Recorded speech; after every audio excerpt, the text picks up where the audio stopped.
Plastic কারখানায় ভয়াবহ আগুন, ঘটনাস্থলে পুলিশ কমিশনার। হতাহতের খবর নেই। সেবক রোড সংলগ্ন ইন্ডাস্ট্রিয়াল এস্টেটের একটি প্লাস্টিক কারখানায় ভয়াবহ অগ্নিকাণ্ডে চাঞ্চল্য ছড়ালো। সোমবার আনুমানিক সকাল 10:30টা নাগাদ আচমকাই কারখানায় আগুন লাগে। দাহ্য প্লাস্টিক সামগ্রী মজুদ থাকায় মুহূর্তের মধ্যে আগুন ছড়িয়ে পড়ে। খবর পেয়ে ঘটনাস্থলে পৌঁছয় ভক্তিনগর থানার পুলিশ ও দমকলের 3টি ইঞ্জিন। পরে আরও একটি ইঞ্জিন ঘটনাস্থলে পৌঁছয়। মোট 4টি দমকলের ইঞ্জিন দীর্ঘক্ষণ ধরে আগুন নিয়ন্ত্রণে আনার কাজ করে। আগুন যাতে আশপাশের কারখানা ও গুদামে ছড়িয়ে না পড়ে সেজন্য দ্রুত ব্যবস্থা নেওয়া হয়। নিরাপত্তার কারণে বিদ্যুৎ সংযোগ বিচ্ছিন্ন করে শ্রমিকদেরও নিরাপদে সরিয়ে নেওয়া হয়। অগ্নিকাণ্ডের খবর পেয়ে ঘটনাস্থলে পৌঁছল শিলিগুড়ির পুলিশ কমিশনার সৈয়দ ওয়াকার রাজা। পরিস্থিতি খতিয়ে দেখে তিনি জানান, এই ঘটনায় এখনো পর্যন্ত কোনো হতাহত বা প্রাণহানির খবর নেই।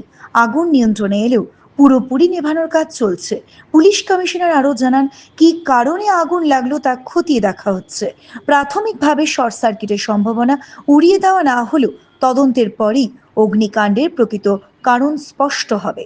আগুনে কয়েক কোটি টাকার ক্ষয়ক্ষতির আশঙ্কা করা হচ্ছে। लगभग 10:30 बजे के आसपास यहाँ पर एक प्लास्टिक फैक्ट्री है, उसमें एक आग लग गई है और अभी तब से 2 फायर इंजन आप देख रहे हैं काम कर रहा है और अभी फायर इज अंडर कंट्रोल। कोई किसी आदमी का इंजरी का कोई खबर या ट्रैप होने का कोई खबर नहीं है। आग लगभग कंट्रोल में है, फैल नहीं रहा है, हालांकि पूरा बुझा नहीं है, अभी भी काम चल रहा है। 2 फायर इंजन काम कर रहे हैं, फायर फाइटर्स हमारे काम कर रहे हैं।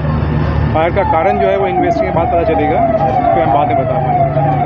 मिनिमम फायर एक्सटिंग्विशर आकाश कुछ ये इन्वेस्टिगेशन का विषय है। फायर ऑफिसर्स पे काम उस पर इन्वेस्टिगेट करेंगे तब ये पता चलेगा अंदर में क्या अरेंजमेंट्स थे।